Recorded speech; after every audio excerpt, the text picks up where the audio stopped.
Hello, everyone. It's my great honor to be here today with Allan Moorlock.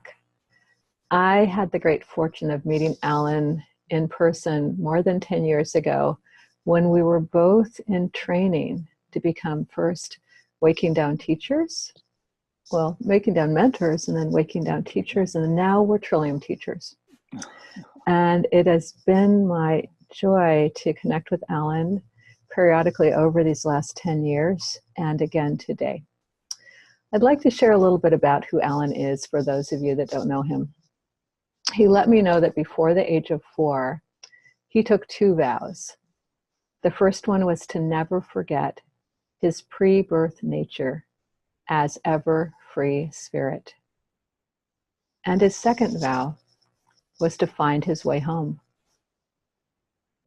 In 1968, a fierce determination to find knowledge took hold of his life. This force carried him through many teachings and inner openings until 1992. That fall, the individuality dissolved, and what remained was formless presence, immense love, and the knowledge he had sought. The personal identity soon returned, and the next 12 years marked a period of investigation and stabilization. Sometime after 2002, Allan experienced a strong calling into embodiment. Fortunately, he found his way into the company of those who had gone before him in the heroic journey we call the second birth. Welcome, Allan. Thank you. Thank you. Yeah. In terms of my, is it okay if I mention my book? Absolutely, please do. Yeah, so I have a, I guess it best be called a spiritual memoir called Nothing Other. Let's see, pretty good, decent screenshot there. Yeah, lovely, thank Nothing you. Other. It's available on Amazon. And just 1 hour ago, I received my, what do you call it when you get your first copy of a book? Oh, like proof, press proof? Proof of Oh, the Spanish translation. oh, beautiful. How so I'm excited about that. Not that I can read a word of it. Oh. But I'm happy to get it out. For one reason, I don't have to talk about it anymore. Okay. All the things that happened in my life, kind of given that away. Wow. So it's feels really exciting and blessed to be in this conversation with you, Cielle, and to explore to see what we come up with, what we discover, that hopefully some people will derive some degree of inspiration.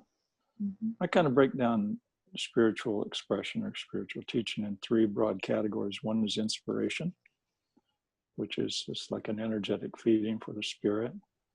The second is knowledge. And the third is process. I'm fond of process myself. Some people call it technique, but to me it's not technique, it's just a process, kind of like an engineering formula that we learn to plug into. So what else? Where do we go from here? Where do we go from here?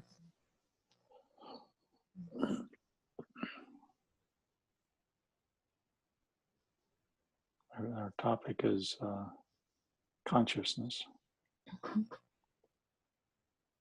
I think first of all, let me say something, just kind of a precursor to everything else.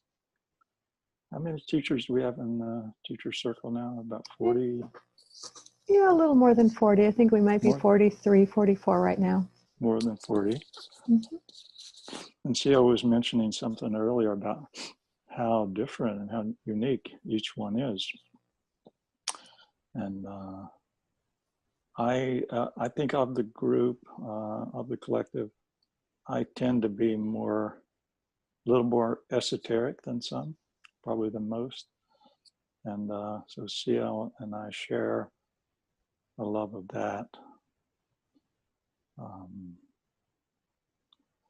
And I look over the years, my own sort of map has developed out of all the explorations. And I feel like when I talked about that vow when I was a child, of vowing to find my way home, I was teaching a silent retreat.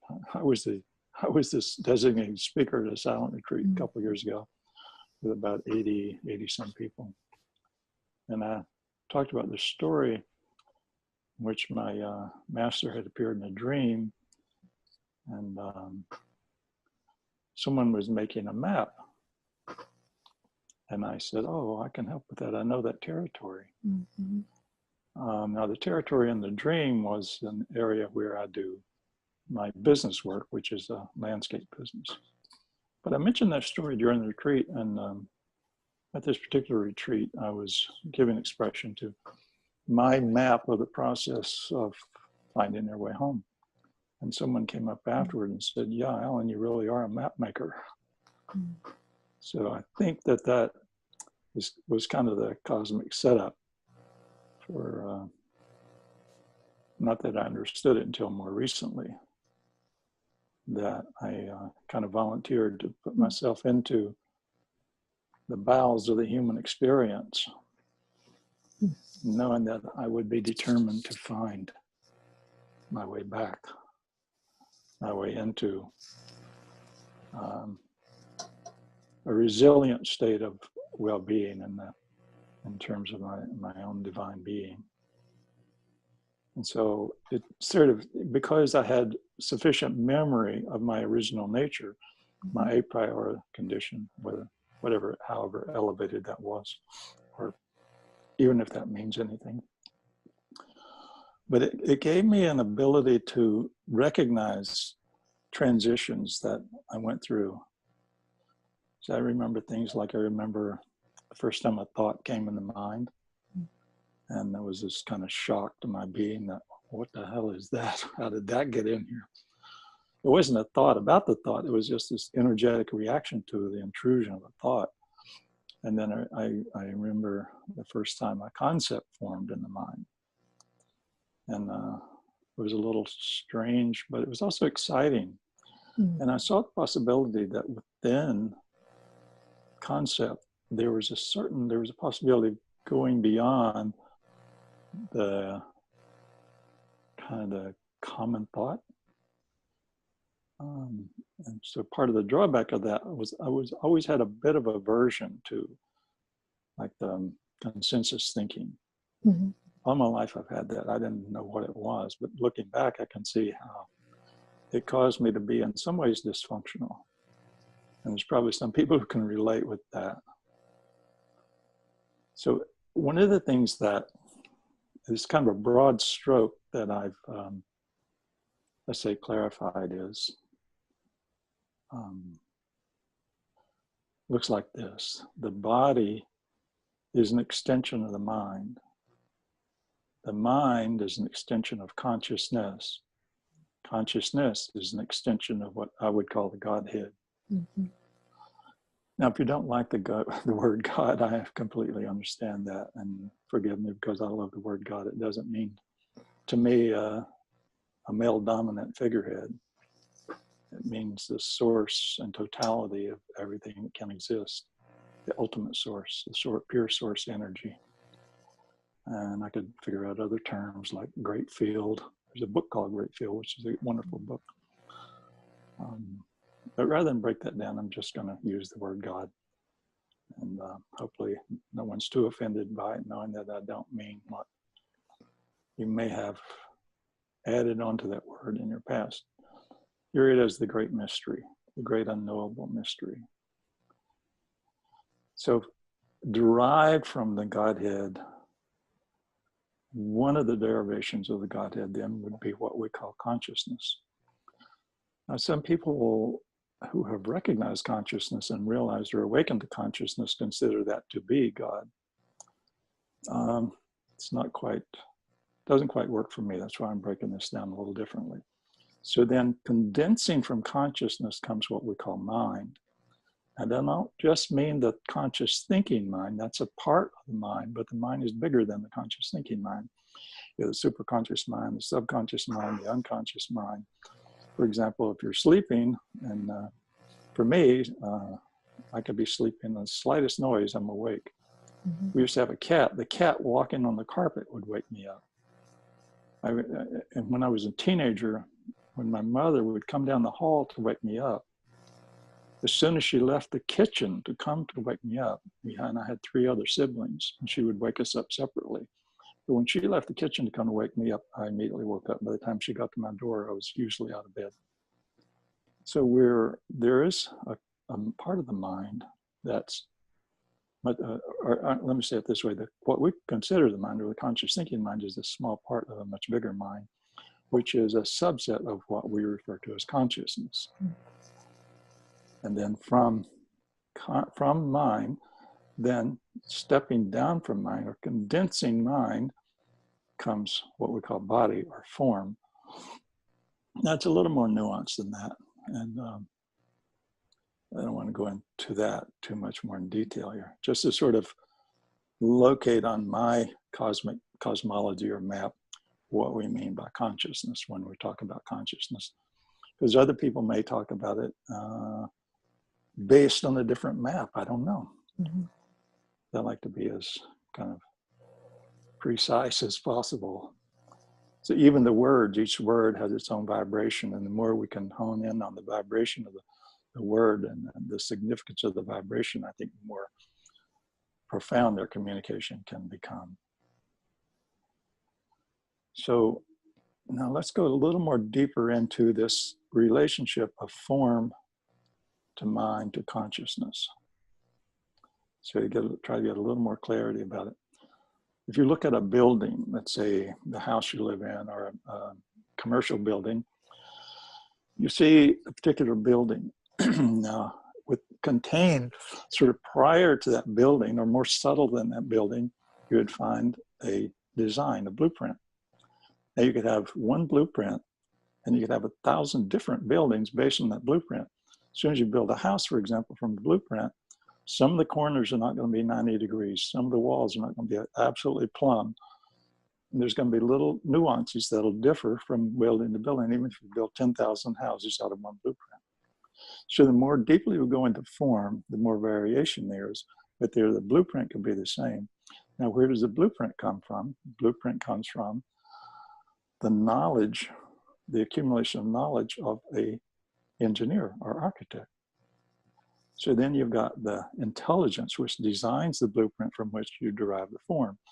But then the question a little deeper, where does that intelligence, where does that knowledge of the designer come from? It comes from the capacity to have knowledge, or the capacity to recognize patterns, which we would call intelligence. Then one step further is, where does intelligence come from? What was prior to intelligence must be consciousness. If the architect, if the guy, the engineer is not conscious, he could not have acquired the knowledge. He wouldn't have had the intelligence to acquire the knowledge to create the design to build a building like that. So we start to get an idea that consciousness is something that's sort of prior, before, behind, but included with. Because we just kind of tease apart what we mean by intelligence and consciousness. So you could have someone who's conscious, they're wide awake, they're conscious. You can have some kind of communication with them, but somehow they're not able to express or to become or to be what we call intelligent.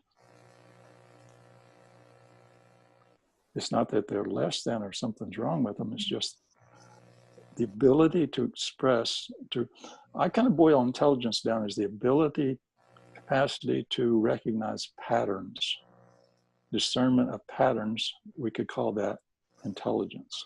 I'm just saying my definitions, how I think of it. So then we start to get a sense that prior to or underlying all intelligence, all form, is this intelligence, and that even deeper than that is consciousness. So you could think of then, when I said before that mind is an expression or an extension of consciousness, you could say that consciousness begins to condense. It begins to localize as a form of intelligence. And then, so then intelligence, you could say, is somewhat congealed consciousness. Then from there, you can see that intelligence starts to coagulate or congeal more firmly in terms of concept or specific understanding. 10 people start kindergarten together. By the time they get through PhD, their field of interest, their particular thought structures are vastly different. One's an engineer, one's a doctor, one is a farmer, I don't know. Very, very different. But the underlying factor would be this, what we're referencing as consciousness. And we're going to do, let's see, let me check on the time here. Keep track of, you tracking the time? We're doing fine with time, Allan. Okay, yeah. Yeah, totally. Thank you. Yeah. Do you have any questions about that, Cielle? Anything that needs to be clarified? I personally don't have any questions for you because what you're saying really matches my experience in life. Oh, beautiful. And I wouldn't have, just like you said, okay, all those kindergartners start together learning their A, B, and C. I might not have given the same expression to the same general underlying field as you are. And yet as you speak it, I completely understand it. And also, just by the way, I actually love the word God. I mean, I know it's been maligned and personified into someone who's judgmental and a he and stuff like that. But like you, it's like, it's just a simple word that can speak about what is even greater than consciousness. Oh, beautiful. And so to me, it's a lovely word to just, it's so simple. And I was so glad to hear you use it, actually. Okay. And also, I also respect that it could be a challenging word for some people based on their upbringing. I want to, just like you, to acknowledge that for some it might be challenging, but for those of us that just recognize that even consciousness might not be the end. Thank you. I have a great friend, a very dear guy. He doesn't like any conversation about God because he was so abused by the Catholic priest, and his father was just brutalized by these guys. No, I don't want to bring that into the conversation you just mentioned. Yeah. So I totally respect and honor people who don't like the word. So forgive us, those of you who are listening. If anyone who doesn't like the word, we're not talking about that God. That's a man-made version of God, which has its own place, I suppose. So, something that came to me as I was sort of energetically preparing for this is, let's look at what's the significance then of all this talk and teasing apart and understanding consciousness. And there are many scientists who still are adamant that consciousness is something that's generated by the brain, which I am not in alignment with that in any way whatsoever. Consciousness is localized, consciousness is sort of captured by the brain the way a radio captures a frequency. The radio doesn't generate that music and all that. The radio, if you tune it properly, it simply catches a certain frequency. So the brain catches a spectrum of consciousness, a capacity of consciousness, like a radio does it with a radio signal.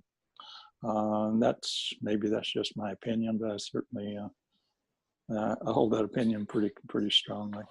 If it's only an opinion, then I'm okay with that. So what came to me as a way to, let me see if I can get in. I'm really excited about this, as you can probably tell. So what's the purpose of the whole thing? The purpose of the whole thing, let me just say it succinctly if I can.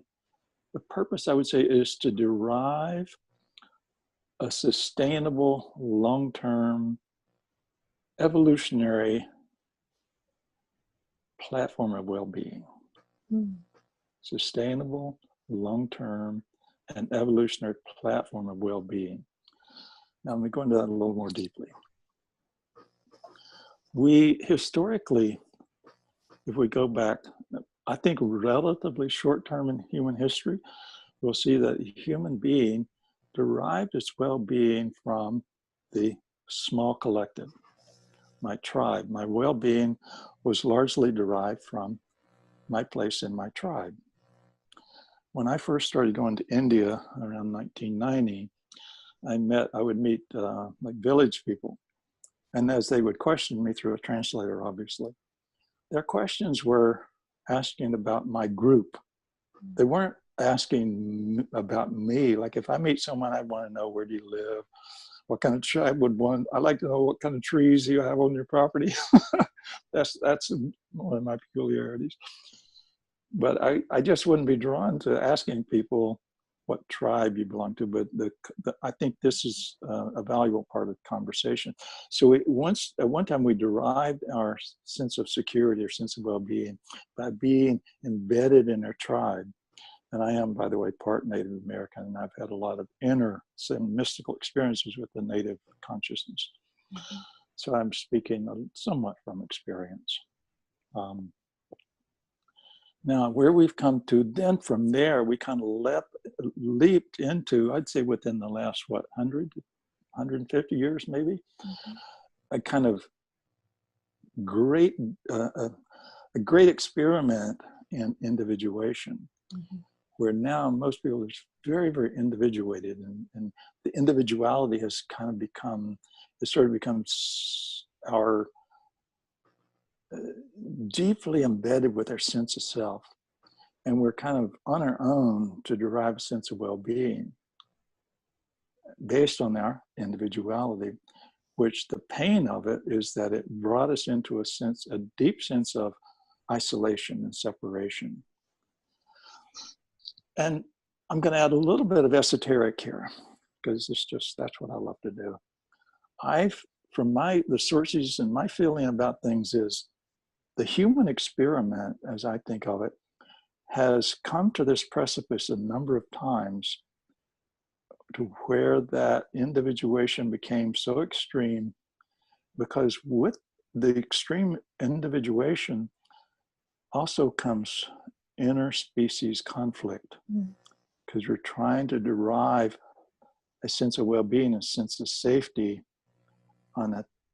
based on a passing phase. And I think when you hear the term mass extinction, that's the basis of the past mass extinction to the human race. So we went back to ground zero and started again. And I believe that we've reached this point of, we have succeeded in avoiding the apocalypse, the Great World War III. We have avoided that. We passed that marker in 2012. Now what we're doing, as I see it, is we're establishing this new domain of well-being that'll be based on something that's sustainable long-term. And it will also include a new layer, a new reality of a collective being that was not available in a previous era historically for the human. So I don't want to go too much more into that, but it's a topic that I really love. So anyhow, the analogy that I came up with, it just came in my meditation this morning, is an avocado tree. I don't know why an avocado tree, but that's what came. You know, don't you love the shape of the avocado? It's kind of like it's almost like the lingam in India, the Shiva lingam, which represents the arising of form out of nothingness, out of emptiness. So the avocado tree historically has derived its sense of well-being from its habitat, from its culture. Mm-hmm. The tree comes up in a certain climate, certain conditions. Seed generates and produces an avocado tree, and that avocado produces more seeds and so on for probably thousands, if not millions of years. Now, avocados get shipped to New Jersey, and nobody that I know of has successfully grown an avocado tree in New Jersey. It's just too cold, and the conditions are not appropriate for an avocado tree. Now, if somebody builds a greenhouse and structures it just right, they might produce a few avocados. So in a way, that avocado fruit arrives in New Jersey and it comes into this feeling of not being safe, it doesn't feel safe. And this is kind of a crude analogy, but this is what came to my mind, so I'm sharing it. See, that seed then feels separate from its culture, separate from its, it doesn't have available that from which it has derived its sense of well-being. Obviously, the analogy is pointing at the human who's come into a state of separation, state of isolation. And I've heard that up to 75%, maybe this is just the United States, or maybe it's a larger sector of what we call Western civilization. Up to 75% of the people are using some form of substance, an external substance, to help them cope with depression, the malaise of separation, not just depression, other parts of it. 75%, that includes alcohol, various legal drugs, pharmaceuticals, as well as non-legal substances. And you could throw in alcohol, tobacco, and just this whole assortment of things that people use to soothe their lack of a sense of well-being, the emptiness of the lack of that, trying to derive some sense of safety. So I think what we propose here is to invite people into a field, a study, an investigation, an involvement. It's not just a study. It's not just thinking about it, but there are layers of this involvement with the purpose of deriving a deep and abiding, sustainable, permanent, evolutionary sense of well-being. So that's what we're after here. It's not just what is consciousness, not just answering that question in some sort of abstract philosophical sense. We're after something much more deeper than that and much more profound. I believe, and I think that most of my, shall we say, peers in the investigation would agree with at least this part, that that's really what we're after. And everyone's going to have different language about that, obviously. But that's what we're kind of trying to tease out for as many people as possible, and that's how we will derive this evolutionary shift into the new world, the new human being. Beautiful. I love hearing this. Yeah. So we're looking, how do we, shall we say, generate a situation, an environment, a platform for the avocado tree to feel safe enough to regenerate itself, to continue its evolutionary journey.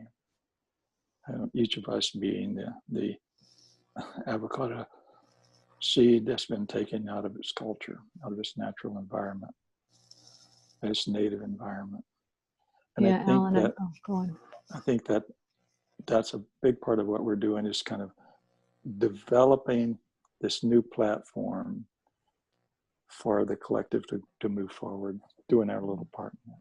So you were going to say, is it time Yeah, to move just on? I'm just recalling that vow that you had, even as a 4-year-old, of knowing that you needed to go home. Yeah. You know, it's like there's that avocado that's been brought to New Jersey, and go, this isn't home. And that sense that home is a place of safety and belonging. Yeah. It's really important. It's really important to all of our work, I think. Beautiful. Wow. How's the time now? I don't have a okay. time. Yeah, probably if you did have an exercise to lead, this would be a good time to start that. This would be a good time to start that. Yeah. Okay. Yeah, that's what I was thinking. Okay. But thank you so far for your words of wisdom. I really enjoy this very much. It's what excites me. Wow. So let me pre-warn everybody. This is a process that has just arrived, so to speak. It's just sort of come out of the cooker of my my intention to share love and wisdom and the joy and the adventure of exploring spiritual development. So it's the first time I've gone through it with another person. It's a bit of an experiment, but I'm really excited about it. I'm really happy with how it's come about. Oh, good. And it taps into some old Buddhist thought streams, which I'm totally novice with the Buddhist teachings, although I have some sense of the deeper meanings of some of the teachings. So let's see, and there may be some, I may have some interaction with Cielle during this, but it's going to be I think, let's see, do we want to do eyes closed, eyes open, eyes closed? We'll start with eyes closed. Okay. And the way I usually start eyes closed is we just take a little deeper, a little faster breath in. Very slowly breathe out. As you breathe out, relax. Another breath in, a little deeper, a little faster. Slowly breathe out, very slowly, and relax. Third time, breath in a little deeper, a little faster. Very, very slowly breathe out and totally relax.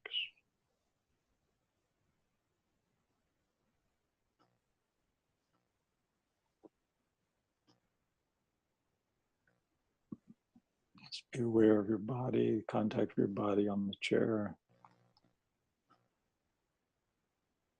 Be aware of your environment.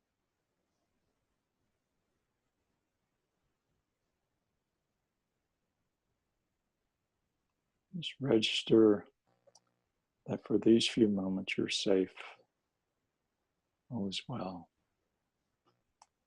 And as we go through this, I'm going to ask some questions. Don't try to answer the questions, just answer the questions. Let your first impulse, just go with your first thought. Trust that first thought. You can't get it wrong. It's not about right or wrong, it's just an exploration.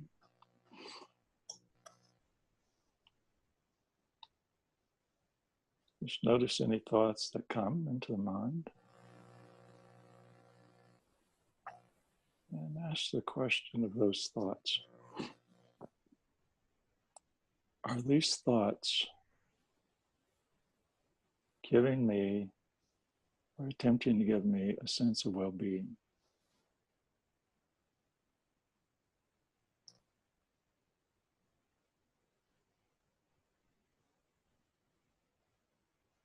Would you like me to answer? Not yet. Not yet. Let's go a little more. Let's tease a little deeper. Okay. Just notice if there's any inclination in you energetically to derive a sense of well-being from thought. Now let me just see, let me look in myself. Do I derive any of my well-being, any sense of well-being from my thoughts? On a scale of 1 to 10,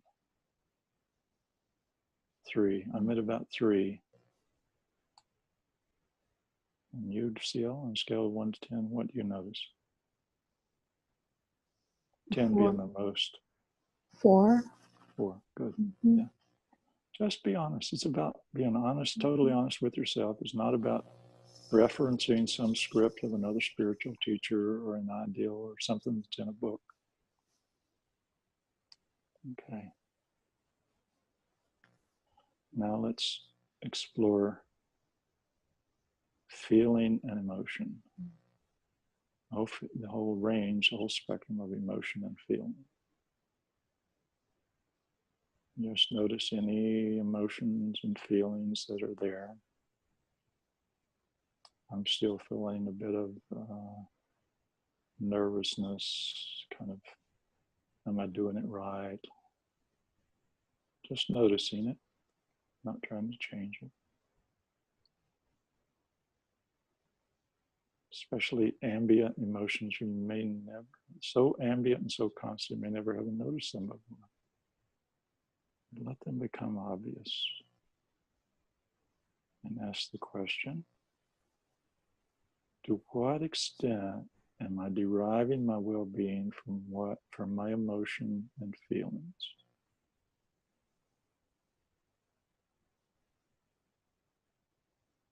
And right now I'm at about 4, maybe a little more than 4, between 4 and 5.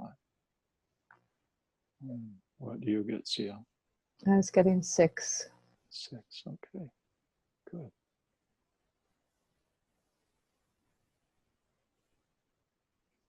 So it could be that some people rely or kind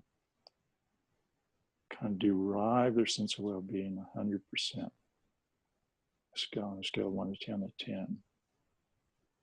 And you can start to get a sense of the, shall we say, the fallibility of that. Because thoughts, emotions, and feelings are always changing. They're subject to so many variations.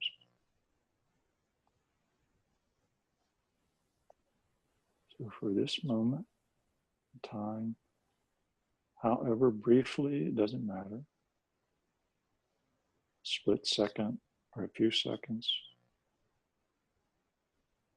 just retract yourself energetically from thought.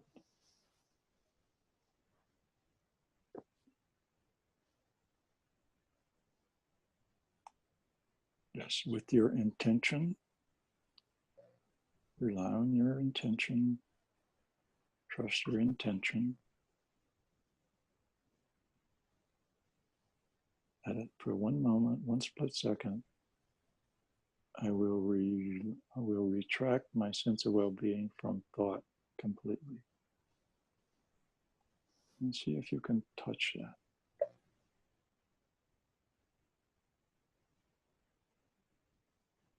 If you can't touch well-being, then touch your mere existence. See that you still exist, even in absence of thought.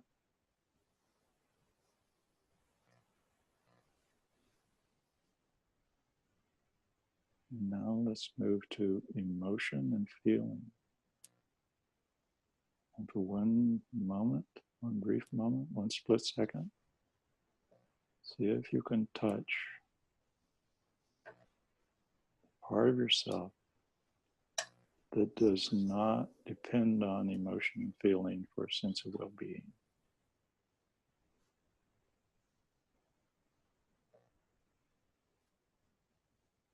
If there's no thought, no emotion, no feeling, what remains?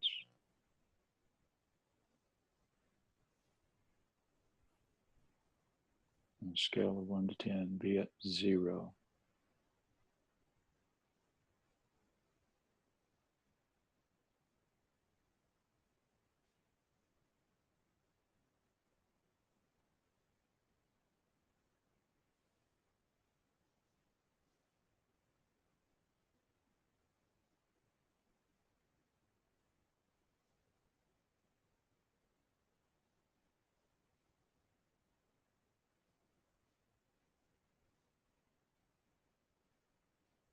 With your intention, recognize that you can be in a state of perfect well-being without any thought, without any emotion, without any feeling. And I'm not saying this is an ultimate state to live in. But it's a recognition, very important recognition.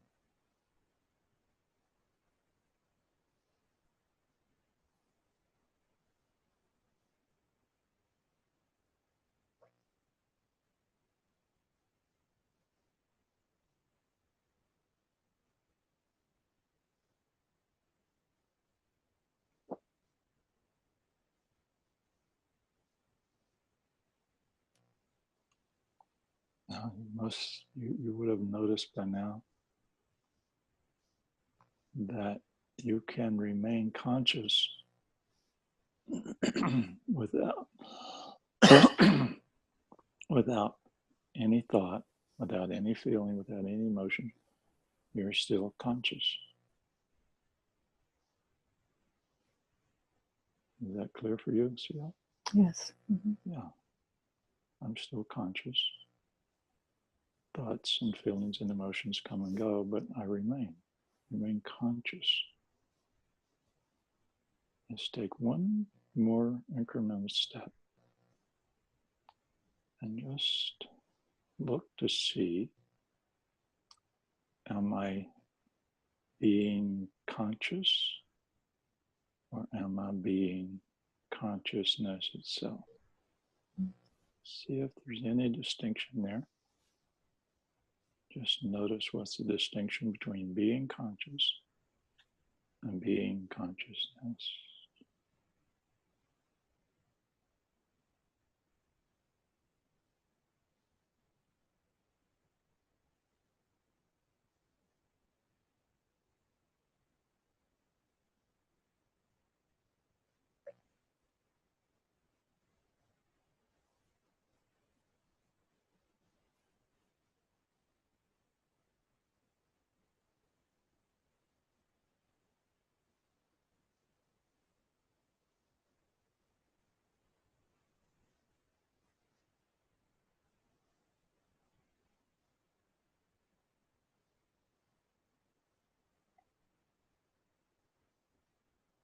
Okay. I think for now we'll close this. We could go a little bit deeper, but I think I'm just saying that so we know from my perspective, I think from the conversation, Cielle's perspective, there's a potential to step even beyond consciousness. But for now, let's just register, invoke, and intend that I can derive my well-being from this most fundamental reality of being conscious or being consciousness itself.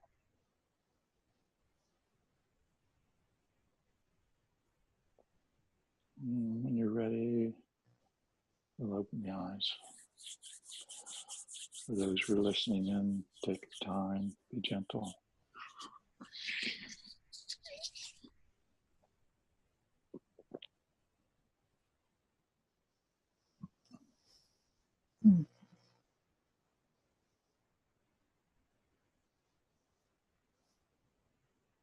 Thank you, Allan. Oh, thank you, I enjoyed it.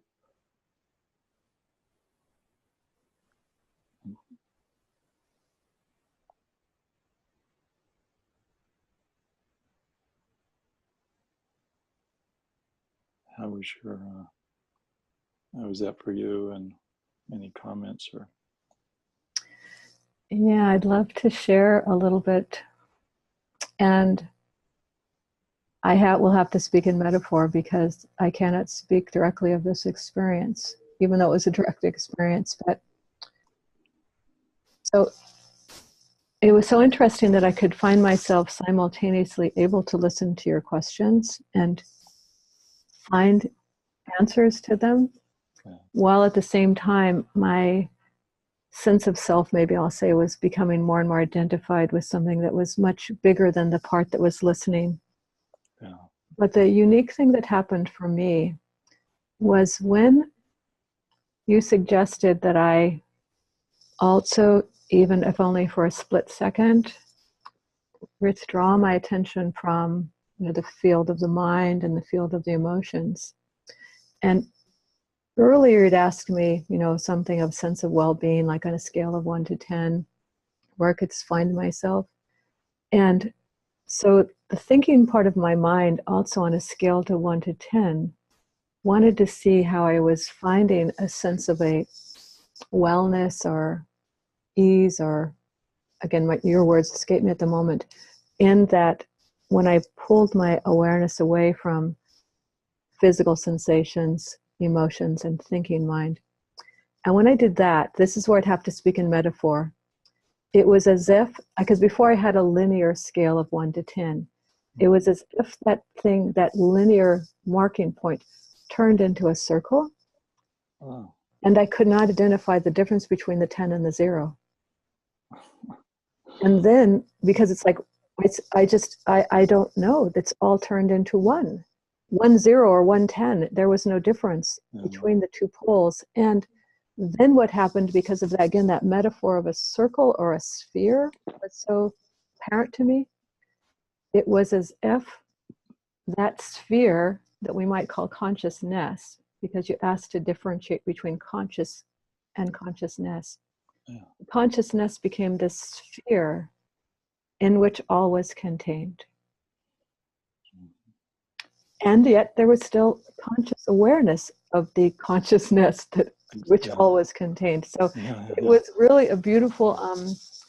that would have been the next step, by the way. I wasn't quite... Oh, okay. I didn't quite feel like to go there, but that would have been the next step, to go to that field of awareness in which even consciousness becomes initially it can fall away completely.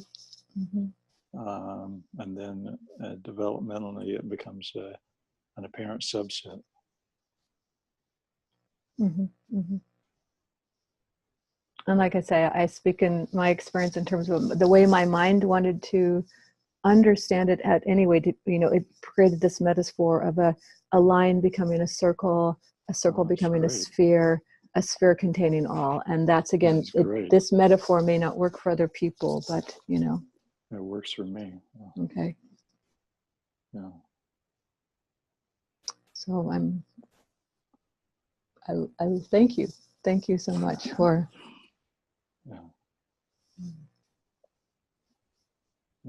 There's a little bit more. I'm thinking, I don't know how much more time we have.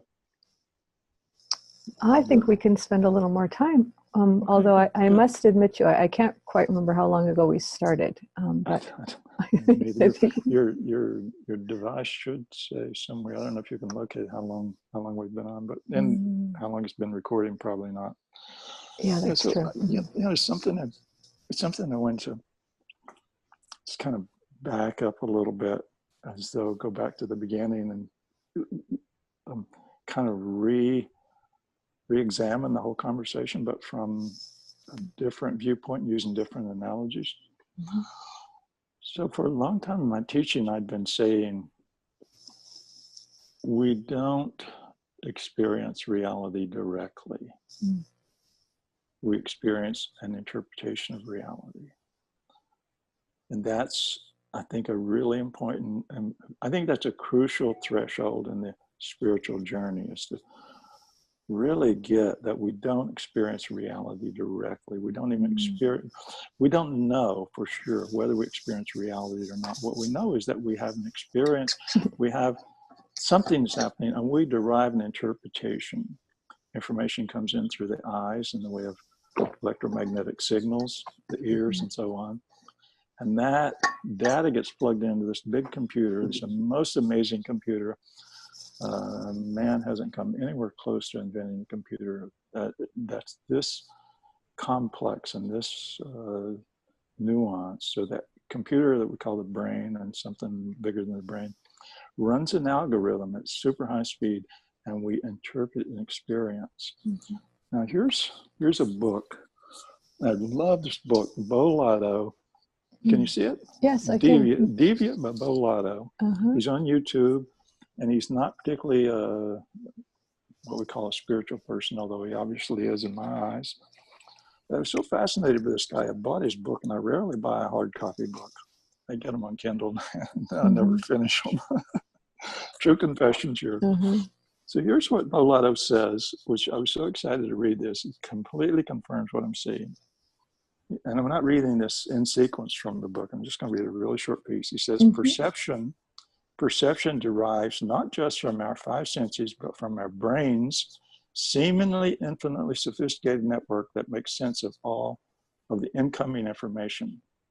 Now here is the crux of something so vital. He says, and he's like kind of looking, what percentage of the information we call perception comes through the eyes, comes through the senses?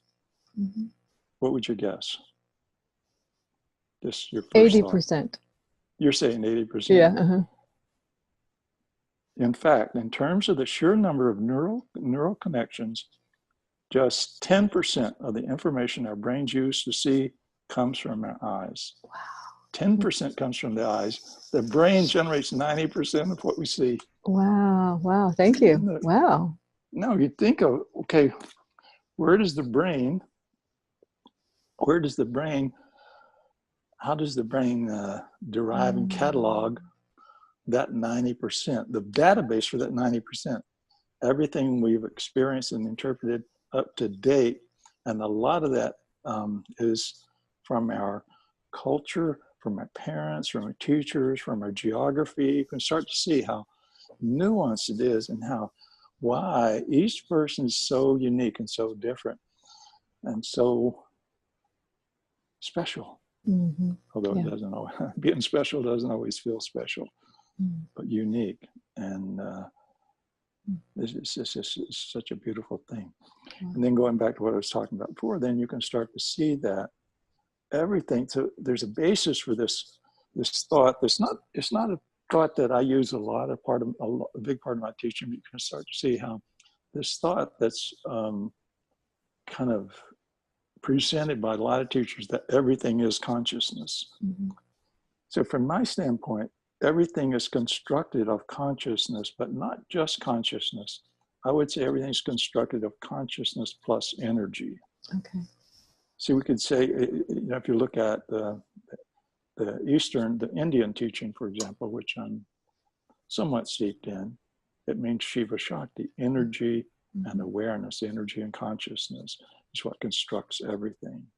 So you start to see that a tree, for example, I have a chest over here, a cabinet for drawers.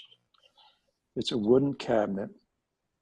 So there's an energy that was in the wood, a stabilized energy. Mm-hmm. And then someone designed a cabinet, constructed the cabinet. And so it's an artifact of consciousness and energy. Mm-hmm. It's the result of consciousness and energy being constructed.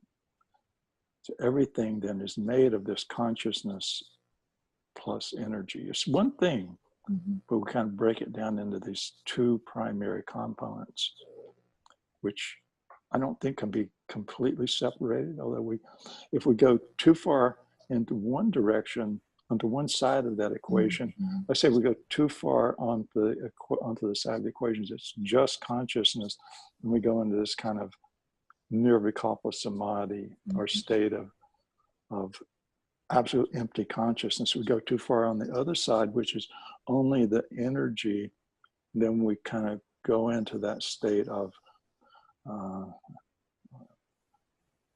deep ignorance, the deep ignorance of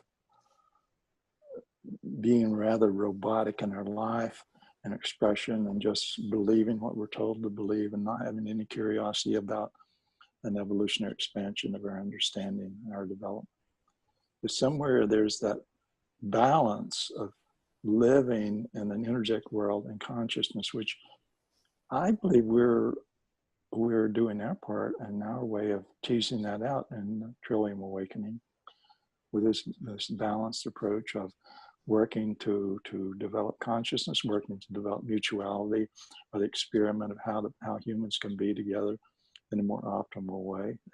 That's just off the cuff. Lovely, thank you. Off the cuff definition of mutuality, which is much more complicated than that. But then the embodiment part, which includes, integrating everything within our body. And let's see, is there anything else we need to talk about? Well, I think there are many other things we could talk about, but probably in terms of this consciousness exploration, I think this feels complete for now. I think so. Beautiful. I want to let the people know that are listening to this is that one way you can find Allan is to go to trilliumawakening.org. All the teachers are listed there, and Allan has a page there with some essays he's written in poetry. And then what I'm going to do at the end of this video, I'll ask Allan to provide to me, I think you have a website as well, a personal website, and the name of your book and that. I can then put that on the end of this particular video so people can learn more about you by doing more of their own studies in that way. Thank you, Cielle. And, Thank you. I send my love and blessings to whoever's listening, and encourage you in your life. Hopefully we've given a little inspiration, and it's a great adventure. To me, it's the only real adventure, and that's of this life is developing ourselves, because developing ourselves means developing the collective. Yeah, I agree. There's no separation from, no real separation, no sustainable separation of anyone from the collective. Mm-hmm. I can completely relate to that, even to that most cosmic level. Yeah. But yeah, we could go on for a few more hours. But we could. So, well, thank you so much, Allan, for joining me today. Okay, thank you. Okay.